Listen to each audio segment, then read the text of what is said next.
जी, हम लोग यहाँ पर आज बात करेंगे। ये हो सकता है कि वीडियो थोड़ा-सा डिटेल में हो, लेकिन मुझे एक सवाल आता है और वो सवाल ये है कि कभी आपके पास इस तरीके से हुआ कि आपने किसी इंसान को बचाकर हम अपनी दुनिया में लाना है, यानी जो आप लोगों की दुनिया उसमें वो इंसान मर जाएगा और उसको आप लोग यहाँ लेकर आएँगे, लेकिन जब आप उसको लेकर आएँ तो उसको जिस तरीके से भी उसके साथ जो भी इवेंट होता है, जो भी घटना उस दिन घटती है उसके लिए, चाहे वो एक्सीडेंट हो, चाहे वो उसको जलाने का हो, चाहे वो कोई आत्महत्या से रिलेटेड हो, किसी भी तरीके से जो भी उस दिन का जो रहता है, जो भी प्रोसीजर रहता है, उसमें अगर कोई चीज़ ऊँच नीच हो जाए, तो फिर आप लोग क्या करते हैं? कभी आपके पास इस तरह से हुआ कि किसी को आपने बचाना है लेकिन वो आपके हाथों से निकल चुका है केस, क्योंकि जिस तरीके से भी वो घटना घटी, तो वो क्या हुआ?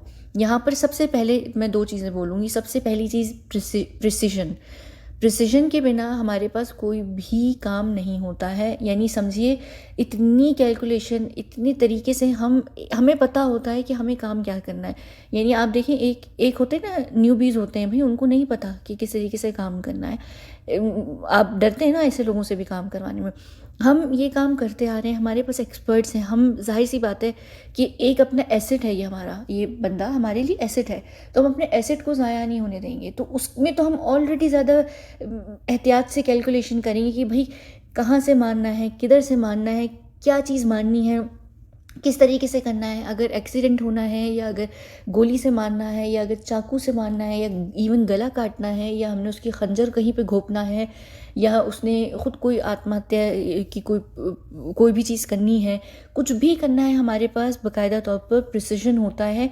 ये हमें भी ट्रेन किया जाता है कि अगर हमें ख़ुद भी अपनी कभी खुदा न खास्ता जान लेनी पड़े और इस हद तक लेनी पड़े कि हमें पता है कि हमें अपने आप को, हम आगे जाके सेफ हो जाएंगे, तो ये सब चीज़ें होती हैं, ये हमें ट्रेन भी किया जाता है। लेकिन इस केस में, क्योंकि ये जो केस है, ये जो मैंने पॉसिबिलिटीज़ के ऊपर बात की थी, ये 5 ही पॉसिबिलिटी का केस है, यानी हथियारों का केस है। तो ये जो हथियारें हैं, क्योंकि ये हथियारों को पता है ऑलरेडी, ये सारी काम करने से पहले डील हो चुकी थी। अगर तो खाली हथियारों को उसको जान से मारना होता, मार देते। लेकिन अभी मैंने जो यहाँ पर पीछे वीडियो की है, कहाँ गई, एक सेकंड रुकिएगा, ये रही पीछे वीडियो जो मैंने कल की है, जिसमें मैंने बताया है कि हथियारों ने एसएसआर के साथ 14 जून के बाद क्या किया, ये मैंने यहाँ पर एक्सप्लेन किया। तो क्योंकि ये जब करना था तो इसका मतलब है कि डील हुई है। अब डील हुई है तो उनको भी पता है कि इस हद तक ही वो उसको मार सकते हैं कि वो आपकी दुनिया में देखने में लगे कि वो मर चुका है इंसान, लेकिन वो उस तरीके से मरा हो कि हमारे पास उसको रिवाइव कर सकें। तो हमारे लिए हमें पता होता है कि क्या है, किस हद तक है। अब क्या हुआ, अब उन्होंने करना था, तो अब उन्होंने करना था, क्योंकि ये जो हथियार हैं वो भी इधर से ही लिंक करते हैं डेफिनेटली, तो हमारी तरफ से उनको एक सपोर्ट जाती है। वो सपोर्ट जाती है हमारे डायरेक्ट, वो लोग नहीं जाते जो मर चुके हैं, जो हम लोग यहाँ मर के दुनिया में। जब मैंने एसएसआर अलाइव वाली सीरीज़ की थी, तो मैंने यहाँ पर आपको एक्सप्लेन किया था कि हमारे पास 2 तरह के आपकी दुनिया में एजेंट्स होते हैं जो ज़िंदा होते हैं, जिनमें से एसएसआर भी एक टाइम पर था जब वो ज़िंदा था। वो या तो गवर्नमेंट के लिए काम कर रहे होते हैं, या वो जो हत्यारे टाइप लोग होते हैं, जो लेफ्ट साइड पर लोग होते हैं, उनके लिए काम कर रहे होते हैं। या तो वो पॉजिटिव, यानी वो गुड एजेंट्स होते हैं या बैड एजेंट्स होते हैं। लेकिन क्योंकि जो गवर्नमेंट के लिए जितने लोग काम करते हैं वो गुड में आते हैं, जो भी बाकी प्राइवेट लोगों के लिए काम करते हैं, यानी प्राइवेट पॉलिटिकल पार्टीज़ हो गई, बड़े बड़े बिजनेस टाइकून्स हो गए, ये हो गए, उनके जो एजेंट्स हैं वो जो काम करते हैं वो हमारे पास लेफ्ट में आते हैं, यानी वो बैड एजेंट्स होते हैं, क्योंकि वो गवर्नमेंट के अंडर नहीं होते हैं। अब क्यों? क्योंकि यहाँ पर ये जो पूरा केस है वो हथियारों का केस है। हथियारों ने ये हत्या का जो भी काम था करना था, तो इसमें हमारी तरफ से एक इंसान जाएगा जो आपकी ही दुनिया का होगा, जो मरा हुआ नहीं होगा, वो हमारे एजेंट होगा या वो हथियारों का एजेंट होगा। लेकिन वो ट्रेंड एजेंट होता तो वो हथियारों का नहीं होगा, वो हमारी तरफ से जाएगा। क्यों? क्योंकि ये जो केस होता है ना, जिसमें हमें उस इंसान को रिवाइव करना है बाद में, तो हमारे पास से एक्सपर्ट लोग में से कोई एक इंसान जाता है, ठीक है।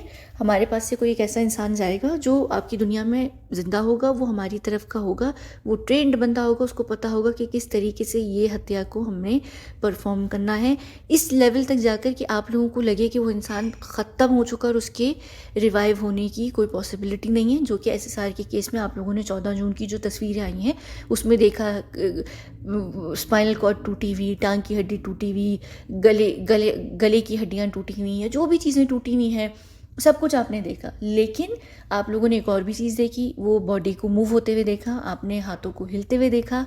जाहिर सी बात है कि वो नॉर्मल स्पैज़म नहीं है। सही है। वो पोस्टमार्टम, सॉरी, वो जो कौन सा स्पेज़म होता है, कौन सा होता है वो, मुझे इस वक्त नाम याद नहीं आ रहा, खैर वो भी नहीं है, ठीक है। और अभी मैं ये भी नहीं बता रही कि वो जो बेड वाले थे वो कौन थे या वो बेड वाले नहीं थे। मैं सिर्फ ये बताऊंगी कि कूपर हॉस्पिटल जो गए वो नहीं थे। जो असल में जो गए वो लीलावती गए। अब वो लीलावती से कहाँ से गए हैं, डीनो के घर से गए हैं या वो उसी घर से गए हैं जिस घर को दर्शाया जा रहा था 14 जून को, ये एक आगे की बात है जो मैं आप लोगों को बाद में बताऊंगी। ये आजकल मैं आपको आहिस्ता आहिस्ता करके उस दिन की आगे पीछे की हुई घटनाओं को क्लियर करके बता रही हूँ और इनको आप खुद जोड़ेंगे, ठीक है। मैं ऐसा नहीं करूँगी कि मैं एकदम आऊँगी बैठूँगी पूरी डिटेल दे दूँगी, ऐसा मैं नहीं करूँगी, मैं टुकड़ों टुकड़ों में दूँगी, ठीक है। अब क्या होता है, अब उसके बाद हमारे पास से एक हमारा बंदा जो होता है, जो हमारे लिए काम कर रहा होता है, वो जाता है, वो ट्रेंड होता है इस लेवल पे इंसान को मानने के लिए कि वो जो टारगेट है वो बच सके हमारे पास। उसमें भी क्या होता है कि कभी कभी बिल्कुल हो सकता है कि हम लोग भी खुदा नहीं है, कोई भी खुदा नहीं है, कभी कभी होता है, बहुत रेयर चांसेस होते हैं, 0.01% ऐसा होता है कि वो इस तरीके से हो जाए कि वो हमारे हाथ से निकल जाए। स्टिल हम उसको लेकर आते हैं अपने पास और फिर हम उसको यूज़ करते हैं किसी भी एक्सपेरिमेंट के लिए। ऐसे ही नहीं हम उसको दफना देते या ख़त्म कर देते, जला देते, जो भी उसके धर्म के हिसाब से होता। अब क्या हो गया, वो प्रिसिजन बहुत ज़रूरी है, कैलकुलेशन बहुत ज़रूरी है और वो उस तरीके से मारा जाएगा। तो चाहे वो उसका गला काट रहे हैं, चाहे उसका वो गला दबा रहे हैं, चाहे उसके दिल में खंजर घोंप रहे हैं, चाहे उसकी कमर में घोंप रहे हैं, चाहे उसके पेट में, इवन कि अगर उसके दिमाग में भी बुलेट जा रही है तो हम उसको भी रिकन्स्ट्रक्ट कर सकते हैं। जो आप लोगों के पास होता है ना कि एकदम दिमाग उड़ गया और भेजा फट गया, ये सब कुछ उसका भी हमारे पास होता है, क्योंकि ये बहुत कॉमन मेथड है। कोई भी ऐसी चीज़ है, चाहे गले में गोली लग रही है, कुछ लोग गले में एकदम डायरेक्ट गोली लगाते हैं, कहीं पर भी दिल पे तो अगर खैर कुछ भी होता है वो बहुत हमारे लिए इजी होता है, क्योंकि दिल पे तो 100% हमारे पास क्या कहते हैं सक्सेसफुल रेट है कि अगर कोई दिल पे छुरी घोंप रहा है या गोली मार रहा है दिल पर, तो हमारे पास उसका तो 100% सक्सेसफुल चीज़ है। चाहे गला वाला भी बहुत ईजी होता है, ठीक है, जो आप लोगों के लिए नरखटा होता है ना, जिसको दबा देते हैं जिससे इंसान मर जाता है। अब क्या होता है, अब ये तो हो गया चीज़, एक चीज़ हो गई, इंसान बिस्तर पे मरा पड़ा हुआ है, ज़मीन पे मरा पड़ा हुआ है, बिल्कुल ख़त्म, उसको कह दिया गया है कि वो मर चुका है दुनिया के लिए, ठीक है। अब उसमें क्या होता है कि आप लोगों के पास भी, आप लोगों की मेडिकल में भी एक टाइम फ्रेम होता है, एक विंडो होती है जिसमें अगर दिल को रिवाइव कर दिया जाए तो एक मरा हुआ इंसान भी हो, लेकिन वो बहुत कम मिनट्स की विंडो होती है। आप में से यहाँ अगर कोई डॉक्टर्स होंगे उनको पता होगा कि वो बहुत ही छोटे से मिनट्स होते हैं जिसके अंदर वो एक विंडो होती है, उसी के अंदर अंदर अगर आप एक मरे हुए इंसान के दिल को करें तो वो उस वक्त रिवाइव हो सकता है, उस वक्त हो सकता है। लेकिन अगर कुछ घंटे गुजर जाएं और अगर इतना समय बीच में गुजर जाए कि 13 और 14 जून में तो एक पूरा यानी दिन और रात का समय गुजर गया, तो वो तो आप लोगों के केस हाथ से ही निकल जाता है। हमारे पास क्या है, हमारा जो टाइम फ्रेम है, हमारी जो विंडो है वो बहुत डिफरेंट है, लेकिन उस विंडो को भी हम रखते हैं किस तरीके से, हम डोज लगाते हैं। अब डोज क्या होता है, मैं यहाँ आपको ना उस चीज़ का नाम दूंगी कि क्या हम करते हैं, मैं आपको उस चीज़ का सिर्फ एक आप लोगों को समझाने के लिए कहती हूँ कि समझें एक इंजेक्शन है, ठीक है। आप लोगों ने कई सारी फिल्म्स में देखा होगा, कई सारे ड्रामों में देखा होगा, सीरियल्स में देखा होगा कि दिल में इंजेक्शन लगाते हैं, इंसान रिवाइव हो जाता है, मरे हुए भी लोग वो अक्सर दिखाते हैं। जो आप लोगों को इम्पॉसिबल लग रहा होता है कि भाई साइंस और सब चीज़ों को छोड़कर इन्होंने इस तरह किया, ऐसा पॉसिबल नहीं होता है, लेकिन इस तरीके की पॉसिबिलिटी होती है। चले, हम लोगों के पास एक टाइम फ्रेम है, हमारी विंडो आप लोगों से बहुत स्ट्रेच्ड है, क्योंकि हम लोग बहुत एडवांस लेवल पर काम करते हैं, लेकिन हम एक्स्ट्रा भी एडवांस में नहीं करते, लेकिन करते हैं। उसके लिए हमें भी इंजेक्शंस चाहिए होते हैं। फॉर एग्जांपल, मैं यहाँ पर सिर्फ एक एग्जांपल दे रही हूँ, मैं ये नहीं बताऊँगी कि हम कहाँ लगाते हैं, क्या करते हैं, लेकिन दिल को रिवाइव करने के लिए हमें भी इंजेक्शंस एक विंडो के अंदर, हमारी जो स्ट्रेच विंडो है उसके अंदर डालने पड़ते हैं। तो उस दिन उस जगह पर जहाँ पर भी वो होगा, उसको मुस्तकिल तौर पर इंजेक्शंस दिए गए होंगे ताकि उसका जो वो हार्ट है वो इस हद तक रिवाइव रहे कि हम उसको इस हद तक रहे कि हम उसको रिवाइव कर सकें, लेकिन इस हद तक हो कि आप लोगों के लिए वो लगे कि वो इंसान मर चुका है या वो इंसान अब इस काबिल नहीं रहा या उसका दिल बिल्कुल बंद हो गया है। क्योंकि जैसे एक नेकेड आई होती है ना, आप नेकेड आई से एक हद तक देख सकते हैं, इसी तरह आप एक हद तक ही जो है पल्स को सुन सकते हैं, समझ सकते हैं, और एक हद तक ही आप उसको रिवाइव कर सकते हैं अपने पास। अगर आप लोग भी कह देते हैं कि इंसान ख़त्म हो गया, मर गया, लेकिन हम समझें, हम उस से क्या, मैं किस तरीके से एक्सप्लेन करूं, यानी 100 मल्टीप्लाई, यानी मल्टीप्लाई अगर आप उसको 100 से कर दें तो हम उस हद तक उसको सुन सकते हैं, हम उस हद तक उसको रिवाइव कर सकते हैं। 100 तो चले मैं एक थोड़ा ज़्यादा स्ट्रेच कर रही हूँ, लेकिन अगर आप उसको 50, 60, 70 के ऊपर रखें तो हम उसको उतना हद तक जाकर सुन सकते हैं, हमें पता होता है कि किस हद तक है। तो वो उस हद तक हमारी वो जो भी डोज होता है, जो भी इंजेक्शन होता है वो करता है। अब वो डोज और इंजेक्शन किसने लगाया होगा, ये बात बिल्कुल छुपी हुई नहीं है कि 13 और 14 के बीच में कई सारे लोग जो हैं वो आए गए हैं। अगर तो वो इंसान, वो जो भी घटना घटी है वो अगर डीनो के घर पर घटी है और वो डीनो ही के घर पर हैं, तो फिर तो कोई मुश्किल ही नहीं है, फिर तो कोई मुश्किल ही नहीं है। फिर तो ये समझ जाइए कि इवन जो चीज़ आपको दिखाई भी गई है वो भी वो नहीं है, क्योंकि जिस तरीके से जो भी किया या जो भी हुआ डीनो के घर पर हुआ, वहीं से लीलावती ले गए। लेकिन अगर जो चीज़ डीनो मोरिया के घर पर हुई और फिर डीनो मोरिया के घर के बाद उसको लाकर यहाँ पर शिफ्ट किया गया माउंट ब्लैंक में, तो वो फिर एक जाहिर सी बात है कि वो वहीं हैं। अगर वो वहीं हैं तो फिर उनको रिवाइव करने की ज़रूरत पड़ रही है, तो फिर वो वहाँ पर रिवाइव करने के लिए जो भी लोग 13 और 14 के बीच में घर में आए गए हैं, उनमें से कोई ना कोई हमारा ऐसा इंसान होगा, या कोई ना कोई हमारा ऐसा इंसान होगा जिसको खुद भी नहीं पता होगा कि वो क्या कर रहा है। उसको किसी और तरीके से कहा गया होगा कि ये चीज़ उसको मुस्तकिल तौर पर लगा कर रखो, ये लगा कर रखो। इवन सारी जो भी हो गया, जिस तरीके से भी मार दिया, जो भी कर दिया, उसके बाद भी कि कोई 0% चांस भी ना रहे, तो उन्होंने उस सेंस में ले जाकर लगाया। लेकिन उनको ये नहीं पता कि वो जो चीज़ भी बॉडी में इंजेक्ट कर रहे हैं वो हमारे लिए है, वो हमारे लिए हो रही है। समझ आ रही है ये बात कि डबल ट्रिपल समझें। जैसे फॉर एग्जांपल बेबी पेंगुइन ने कहा कि सुशांत को मार दो, ठीक है, उन्होंने सुशांत का जो भी आप लोगों के हिसाब से गला दबाया, जो भी किया, गला दबा दिया। अब गला दबा के चाहे वो घर में नीचे किचन में दबाया है, जो भी दबाया, ले जाकर ऊपर ले गए, ऊपर ले जाकर बेड पे रखा। अब वो बंदा मर गया, आप लोगों के लिए सुशांत मर गया, ठीक है। अब वो मरा हुआ है, वो बिस्तर पे लेटा हुआ है, लेकिन बेबी पेंगुइन कहता है कि मुझे इसको डबल ट्रिपल क्या कहते हैं वेरीफाई करने के लिए, या डबल ट्रिपल सिक्योर होने के लिए, 100% श्योर होने के लिए, ये मैं जहर के इंजेक्शंस भेज रहा हूँ, जहर के इंजेक्शंस भेज रहा हूँ, उसकी बॉडी में इंजेक्ट कर दो। पोस्टमार्टम तो अपना है, हम उसको तो वैसे ही कवर कर लेंगे, तो वो इशू ही नहीं है कि हमारी तो पोस्टमार्टम में तो कुछ आने ही नहीं वाला। तो ये इंजेक्शन उसको 2-3 दफ़ा लगा दो, ताकि जो भी चीज़ हो रही है, अगर कोई चांस भी बचता है उसके बचने का, तो वो ना बचे। इवन जो पुलिस में भी जब फांसी की सज़ा लगती है तो कभी कभी ऐसा होता है, बहुत कम रेयर ऐसा होता है कि कोई ना कोई एक ऐसा फंदा होता है कि वो फांसी का नहीं लगता, और वो जो जिसको भी सज़ाए मौत मिल रही होती है वो नहीं मिलती, वो ख़त्म हो जाती है। क्योंकि जो भी पुलिस या लॉ में जब भी, अगर आपको पता है कि जब सज़ाए मौत होती है तो पहली अटैम्प्ट में दी जाती है, अगर उस अटैम्प्ट में वो बंदा बच जाए तो उसकी वो सज़ाए मौत ख़त्म कर दी जाती है। अगर आपको नहीं पता तो ये मैं बता रही हूँ कि इस तरीके से होता है, ठीक है। अब उसने फॉर एग्जांपल ये कहा, अब बेबी पेंगुइन डेफिनेटली जो हैं वो कोई नॉर्मल छोटे मोटे तो हथियारे नहीं हैं, उनको तो बहुत बड़ी सपोर्ट है। और अगर वो खुद एक गवर्नमेंट के अंदर है, वो खुद स्टेट गवर्नमेंट के अंदर है, और ऑलरेडी जो हमारी दुनिया एग्जिस्ट करती है इसका पता है बहुत सारे लोगों को, 3 लोगों को तो डेफिनेटली पता है आपके देश में। और ख़ुद उनकी जो शिवसेना की जो गवर्नमेंट है वो एक दफ़ा सेंट्रल में भी शायद आ चुकी है, अगर मैं गलत नहीं हूँ, मुझे इस वक्त याद भी नहीं, बल्कि चलिए जो भी है, यानी उनको पता है, और उनको पता है, और उनको ही ऑलरेडी पीछे से ये होगा कि इसको ये इंजेक्शन देने हैं। हो सकता है कि बेबी पेंगुइन को खुद भी ना पता हो कि इंजेक्शन किस चीज़ के दिए जा रहे हैं, क्या किया जा रहा है, लेकिन फॉर ऑर्डर उनकी तरफ से आया है। अब उस ऑर्डर को कर कौन रहा है पूरा, कोई भी इंसान घर में, या तो वो हाउस स्टाफ है, या वो डीनो मोरिया का स्टाफ है, या वो खुद डीनो मोरिया हैं, या वो फिर कोई और जो घर में लोग आ रहे जा रहे हैं। हमने बिल्कुल देखा, हमने सूरज पंचोली को घर में आते जाते देखा, कोई भी किसी ने भी आकर वहाँ पर वो इंजेक्शंस लगाएं।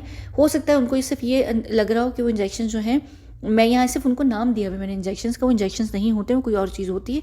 लेकिन फॉर एग्जांपल जो भी चीज़ हो रही है, उनको ये लग रहा है कि हम वो जहर के इंजेक्शंस थोप रहे हैं, या वो हम 100% कोई ऐसी चीज़ दे रहे हैं कि उससे इतना सा भी कहीं चांस ना रह जाए कि इंसान बच जाए, ताकि वो बिल्कुल पूरा ख़त्म हो जाए। एक जैसे आप लोगों ने फिल्म में भी देखा होगा कि जब गोली मारते हैं, हीरो मारता है विलन को, या विलन किसी को भी मारता है तो वो एक गोली मारता है, विलन तो नहीं, हीरो हमेशा एक गोली मारता है, लेकिन आगे से बाद में वो आखिर में 10-12 सारी ख़त्म कर देता है कि कोई भी जिस्म का हिस्सा ही ना बच सके, कि वो कहीं भी ज़िंदा रह जाए। और अक्सर एक गोली लगती है दिल पे या कहीं पे भी, उनको लगता है कि वो मर गए। हीरो के केस में ऐसी होता है ना कि विलन एक गोली मार के निकल जाता है दिल पे या कहीं पे भी, और फिर बाद में पता चलता है कि भाई हीरो बच गया।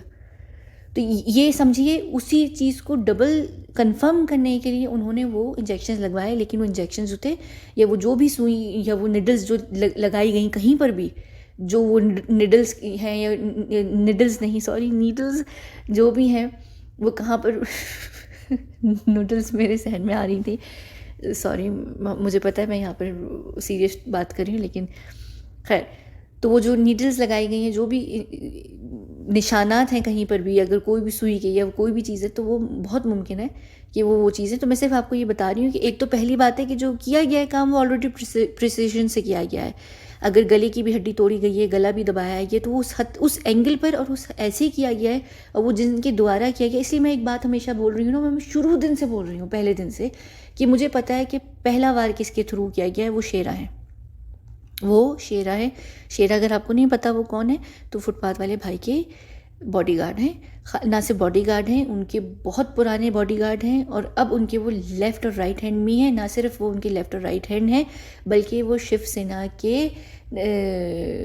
शिवसेना वो बेबी पेंगुइन वाली कौन सी सेना है, युवा सेना, सॉरी युवा सेना की जो बेबी पेंगुइन है उनके लिए भी इनडायरेक्टली सारे काम करते हैं ये काले काम। मैं ये जो बात कह रही हूँ, मैं शुरू से कह रही हूँ, मैं सीना ठोक के कह रही हूँ, तो मैं किसी वजह से कह रही हूँ, मुझे पता है। तो ये जो चीज़ें होती हैं ये बड़ी प्रिसाइज तरीके से होती हैं, बड़ी प्रिसीजन से होती हैं। और ये बात अगर आप अंडरस्टैंड करना चाहें ना और समझना भी चाहें कि फुटपाथ वाला भाई कौन है, उसका बॉडीगार्ड एक आम बंदा हो ही नहीं सकता। वो बॉडीगार्ड जो उसकी लेफ़्ट और राइट चलता है वो बंदा कितना ट्रेंड बंदा होगा। और फुटपाथ वाले भाई ऑलरेडी खुद किसी जगह के अंडर आते हैं, वो किसी जगह के मेंबर भी हैं। मैं यहाँ इल्यूमिनाती की बात नहीं कर रही, लेकिन जो उनका बैकअप सपोर्ट है, जो उनकी फाइनेंशियल गॉडफादर्स हैं, वो उस जगह के हैं। तो उनको जो बॉडीगार्ड दिया गया होगा, उसको जो ट्रेनिंग दी गई होगी वो उसी लेवल पर दी गई होगी। और वो जो बॉडीगार्ड है वो डेफिनेटली इस जगह पर एजेंट होगा, लेकिन गलत साइड की तरफ का एजेंट होगा, प्राइवेट एजेंट होगा वो, लेकिन उसको वो सारी एक्सेस होंगी चीज़ों की, वो चीज़ें होंगी, वो बड़ा यानी समझ जाइए मैं यहाँ पर क्या बात करना चाह रही हूँ, ये किस तरीके से हुई है दोनों ही केसेस में, दिशा सालियन में भी और इसमें भी। सिर्फ दिशा सालियन के में ये हुआ है कि वो 100% कन्फर्म करना था, 100% प्रॉपर तरीके से करना था और इस तरीके से करके उसको क्लियर करना था कि पता भी ना चले कि क्या हुआ, वो सीन उनको क्रिएट इस तरीके से करना था। दिशा सालियन के में भी जैसे क्राइसिस मैनेजर संदीप सिंह आए थे ना यहाँ पर 14 जून वाले में, दिशा सालियन में जो क्राइसिस मैनेजर की भूमिका निभाई थी वो उन्होंने ही निभाई थी, वो जो वही है जिनका मैं यहाँ पर बात कर रही हूँ बॉडीगार्ड की, समझ आई। उसमें सिर्फ ये था कि उनको उस सीन को पूरे तरीके से क्लियर और कवर करना था और इस तरीके से हर चीज़ को ठिकाने लगाना था कि कोई भी नाम ना आए, क्योंकि उससे पहले किसकी पार्टी थी, किसका जन्मदिन था, क्या हो रहा था, उस वजह से। यहाँ पर क्या था, यहाँ पर प्लानिंग ही हत्या की थी, उनको दिखाना भी था, सब कुछ करना था, लेकिन सिर्फ इस लेवल पर इस तरीके से ले जाकर कि वो बाद में जो भी इंसान है वो हमारे यूज़ में आ सके, यानी इवन उनके जो हत्यारे हैं उनकी भी यूज़ में आ सके, क्योंकि उनको उससे काम निकलवाना था, उससे काम करना था, तो वो डेफिनेटली उसको ख़त्म नहीं कर सकते थे। और इस किन्होंने निकलवाना था, किसके हाथों में गया, वो कौन से हत्यारे हैं जो टॉप लेवल पर हैं, जिनको पता है कि ये इंसान ज़िंदा है, ठीक है। वो मैंने बताया हर देश में वो 3 लोग होते हैं और इस केस में वो 3 से थोड़े ज़्यादा हो गए हैं। वो बात वैसे भी निकल कर आनी थी, वो वैसे भी निकल कर आनी थी, दोनों तरीके से वो निकल कर आनी थी, वो आ गई। लेकिन क्योंकि अब वो ऑलरेडी यहाँ पर है तो अब उसका कुछ हो नहीं सकता, अब उसको वैसे कोई ख़तरा नहीं है, क्योंकि इससे ज़्यादा ख़तरा क्या होगा कि आप ऑलरेडी एक ऐसी जगह पर आकर फंस चुके हैं जहाँ पर आप के हाथ पैर कट चुके हैं एक तरीके से, मुहावरतन मैं बोल रही हूँ, असली में नहीं कह रही मैं, कि हाथ पैर कट चुके हैं, आपको 4 ना 4 उनके लिए काम करना ही करना है। और अब उनको किसी को भी कोई नुकसान नहीं है, क्योंकि आप अब उनके लिए डेंजर नहीं है, क्योंकि आप ऑलरेडी दुनिया के लिए मर चुके हैं, आपको दुनिया में बोला जा चुका है कि आप ख़त्म हो चुके हैं। तो अब आप आके बोल नहीं सकते कि मेरे पास ये सबूत है, मेरे पास ये सबूत है, मैं ये हूँ, मैं वो हूँ। उसमें भी अगर हम जैसे लोग आते हैं, फॉर एग्जाम्पल मैं अगर कल को सबूत लेकर आ जाऊँ तो सबसे पहले तो मुझे आतंकवादी का टैग मिलेगा, जो कि बड़ा आसान है, मेरा बैकग्राउंड ही मुस्लिम है, ठीक है। दूसरा, हमारी ट्रेनिंग का हिस्सा होता है, हमें पागल खाने भेजा जाता है। तो कल को ये निकल कर आ जाएगा कि ये जो भी औरत है, इसकी जो भी घटना घटी उसके बाद ये कहीं पर गायब हो गई, इसके घर वालों को पता नहीं चला कि क्या हुआ, किस तरीके से हुआ, बाद में कहीं से वो किसी को मिली, फिर उसका हमने इलाज करवाया, फिर वो कई समय तक पागल खाने में थी। तो ये जो भी बकवास कर रही है बकवास करिए, मैं बता रही हूँ कि हम किस तरीके से फिर इस चीज़ को आगे पैन आउट करते हैं। तो ये सारी क्या चीज़ें, मैं यहाँ ये नहीं बता रही कि किस तरीके से किया गया, मैं ये बता रही हूँ कि होता किस तरीके से प्रिसिजन, और जो मारने वाला होता है वो कोई नॉर्मल इंसान नहीं होता, वो ट्रेंड बंदा होता है जो आपकी दुनिया के अंदर होता है, लेकिन वो इनडायरेक्टली हमारे लिए हमारे एजेंट्स में से कोई ना कोई होता है, इनडायरेक्टली। ठीक है, वो उसको खुद भी नहीं पता होता, लेकिन वो इनडायरेक्टली होते हैं, वो काम इनडायरेक्टली मगर पूरे डायरेक्टली हमारे लिए कर रहे होते हैं। इनडायरेक्टली सिर्फ इसलिए कि उनको खुद पता नहीं होता है, लेकिन डायरेक्टली इसलिए कि वो जो काम करते हैं, वो जो भी चीज़ें कर रहे होते हैं, वो हमारे लिए हो रही होती हैं, यानी इस साइड के लिए हो रही होती हैं, जो कि सेलिब्रिटीज़ भी यही कर रहे होते हैं। कि हर सेलिब्रिटी को नहीं पता कि ये जगह एग्जिस्ट करती है, वो इनडायरेक्टली, क्योंकि उनको नहीं पता, ठीक है, लेकिन डायरेक्टली वो जो भी कर रहे होते हैं, जिस तरीके से भी कर रहे होते हैं, वो हमारे लिए हो रहा होता है, वो हमारे पक्ष में जा रहा होता है। फॉर एग्जांपल, अगर यहाँ पे फुटपाथ वाले भाई की बात करूँ, वो इनडायरेक्टली हमारे लिए, उसका जो एजेंडा है वो हमारे लिए है। आमिर खान है, शाहरुख खान है, अमिताभ है, कोई भी है, बड़े बड़े सेलिब्रिटीज़, टाइकून्स, ये सब, क्या सबको पता है इस जगह का? नहीं, पर बहुत सारे लोगों को पता है। और जब बहुत सारे लोगों को पता है, तो चाइनीज़ विस्पर की तरह वो बात उड़ती उड़ती उड़ती आ जाती है। और जैसे आप लोगों के देश हैं जहाँ पर ऑलरेडी कोई रॉयल फैमिलीज़ नहीं है, आप लोग पॉलिटिकल पार्टीज़ हैं, उनका टर्म होता है, जब वो टर्म ख़त्म करते हैं तो डेफिनेटली, जब जैसे न्यूक्लियर बॉम्ब का जो ब्रीफ केस है वो आपके हाथ में होता है, जो प्रेसिडेंट होता है या प्राइम मिनिस्टर होता है, बिल्कुल उसी तरह ये कुछ चीज़ें होती हैं, ये इन्फॉर्मेशन होती है जो उनके हाथ में होती है। उनको पता होता है कि ये चीज़ें हैं, ये एग्जिस्ट करती हैं, ये एक जगह है जो ऑपरेट करती है, लेकिन इसकी इन्फॉर्मेशन किसको होगी? सिर्फ उन लोगों को होगी। लेकिन क्योंकि गवर्नमेंट्स बार बार चेंज होती हैं, तो जब अब टर्म चेंज हुआ, तो अब उनको तो पता है ना ऑलरेडी इस चीज़ का, तो वो फिर बात 1 से 2 से हल्की हल्की करके निकलती रहती है, लेकिन बहुत टॉप लेवल पर ही रहती हैं वो बातें। ठीक है, चलें अब हम यहाँ पर इस वीडियो को बंद करते हैं, और मैं अगली वीडियो में बताऊँगी जो सुशांत से ही रिलेटेड होगी। 14 जून के बाद उनको हमने जो मेडिकल फ़र्स्ट एड दी है, फ़र्स्ट एड आप लोगों की वाली फ़र्स्ट एड नहीं, जिसमें छोटी सी बैंडेज लगा दी या ये कर दिया या ऑक्सीजन लगा दिया या ऐसा कर दिया, नहीं। हमारी फ़र्स्ट एड बहुत अलग लेवल की होती है। वो क्या होती है वो मैं आपको बताऊंगी कि हमारे पास इमरजेंसी फ़र्स्ट एड क्या चीज़ होती है, और हम उसको फ़र्स्ट एड क्यों देते हैं, कहते हैं, और वो इमरजेंसी में क्या होता है, और सुशांत के साथ 1.5 साल में क्या मेडिकल प्रोसीजर्स किए गए। अभी तो बहुत डिटेल में सारी चीज़ें हो रही हैं ना, अभी तो चीज़ें रिकन्स्ट्रक्ट हो रही हैं, चीज़ों को ख़त्म किया जा रहा है, खाली किया जा रहा है, निकाला जा रहा है, ये हो रहा है, वो हो रहा है। लेकिन उसमें कि वो 1.5 साल वहाँ पर सर्वाइव कर सके, वो हमने क्या दिया, मैं उसके ऊपर डिटेल में बात करूँगी। ठीक है, अभी मैंने यहाँ पर ये बात नहीं की कि किसने मारा, वो मैं खैर ऑलरेडी बता चुकी हूँ। अगर आप लोग समझदार होंगे तो समझ भी चुके होंगे, लेकिन कैसे हुआ, क्या हुआ, वो मैं यहाँ एक्सप्लेन नहीं कर रही। मुझे ये एक और भी सवाल आता है कि भाई अब आप पूरी A to Z हमें बता दें, क्योंकि अब आपको पता है कि किस तरीके से घटना घटी, क्योंकि सुशांत आप लोगों के पास है। वो अगर हमारे पास नहीं भी होता तो हमें पता होता है, क्योंकि हमारी ही तरफ से वो प्लान पूरा क्रिएट किया जाता है। हमें पता होता है कि हमने इस बंदे को निकालना है, हमने इसको इस तरीके से इधर से ट्रांसपोर्ट करके आपकी दुनिया से अपने पास लेकर आना है। तो ये जो पूरा पेपर पे प्लान होता है, हमें पता होता है कि क्या इवेंट होने वाला है, कैसे होने वाला है, कब होने वाला है। कब का नहीं पता होता, लेकिन ये पता ज़रूर होता है कि किस तरीके से करेंगे। और ये मैं एक और भी बात यहाँ पे बता दूँ कि 2021 के एंड में लास्ट मुलाकात के टाइम पर उस लड़की के द्वारा ये बात कही गई थी कि इंडिया अब मत जाओ। चीज़ें बहुत टाइम पहले ही, कुछ आखिर के जो 3-4 महीने थे 2021 के, उसमें चीज़ें हाथ से निकलना शुरू हो चुकी थी। ये मैं आपको ना आगे लास्ट जो मुलाकात थी ना लड़का और लड़की की जो हुई थी, उसके बाद तो फिर लड़की को सज़ा मिल गई थी, तो मैं आपको उसमें भी बताऊंगी कि उसके द्वारा उस लड़के को क्या इंस्ट्रक्शंस दी गई, क्या इन्फॉर्मेशन और दी गई, क्या कुछ दिया गया, किस तरीके से रोका गया। क्योंकि मुझे ये भी एक सवाल बहुत आता है कि अगर आप लोगों को पता था तो आप लोग ये घटना होने से रोक सकते थे। हम कैसे रोक सकते थे? हम नहीं रोक सकते थे, क्योंकि ये घटना होनी थी। अगर ये घटना, ये भी मैं आप लोगों को ना और डिटेल में दूंगी। मैं ये नहीं चाहती कि ज़्यादा आप लोग यहाँ पर कंफ्यूज हो। सिर्फ मैंने अभी ये बताया है कि ये किस तरीके से होता है। प्रिसिजन होता है, हमारा अपना ही एजेंट होता है, यानी हमारा एजेंट नहीं होता, गवर्नमेंट के अंडर वो एजेंट नहीं होता है। वो गवर्नमेंट के अगर अंडर होगा आपकी दुनिया में, वो गुड एजेंट होगा। वो गवर्नमेंट के अंडर नहीं है, अगर वो किसी पॉलिटिकल पार्टी, किसी बिजनेस टाइकून का एजेंट है या किसी का भी प्राइवेट एजेंट है, लेकिन वो अगर काम हमारे लिए कर रहा है तो वो हमारे लिए बैड एजेंट होता है, क्योंकि वो सोलली जो काम कर रहा होता है वो उनके लिए कर रहा होता है। सही है, समझ आ गई? प्रिसिजन और मानने वाला बंदा जो ट्रेंड एजेंट है, और प्रिसिजन के बिना हम काम ही नहीं करते। हमें पता है कि कौन सी हड्डी को क्रैक करना है, इस हद तक करना है कि वो आप लोगों को मरा हुआ लगे, लेकिन वो मरा हुआ नहीं है। और ये भी इस चीज़ को एक्सप्लेन करता है कि जो मैंने इंजेक्शंस की बात की कि क्यों बॉडी मूव हो रही थी और क्यों हाथ हिल रहे थे, ये खाली स्पैज़म नहीं था, ठीक है। हाँ, आरएम का स्पैज़म, ठीक है, ये आरएम वाला स्पैज़म नहीं था, ठीक है। और अभी मैंने ये भी नहीं बताया कि वो डिनोमोरिया ही है, सिर्फ मैंने यहाँ पर एक चीज़ आप लोगों को बोली है कि कूपर नहीं गया, लीलावती गई। और लीलावती के ऊपर मैं ऑलरेडी बात बहुत पहले एक वीडियो में अपने चैनल पर कर भी चुकी हूँ। हम इस वीडियो को बंद करते हैं और हम मिलते हैं अगली वीडियो में, जहाँ पर फर्स्ट एड के ऊपर हम बात करेंगे। बहुत बहुत शुक्रिया।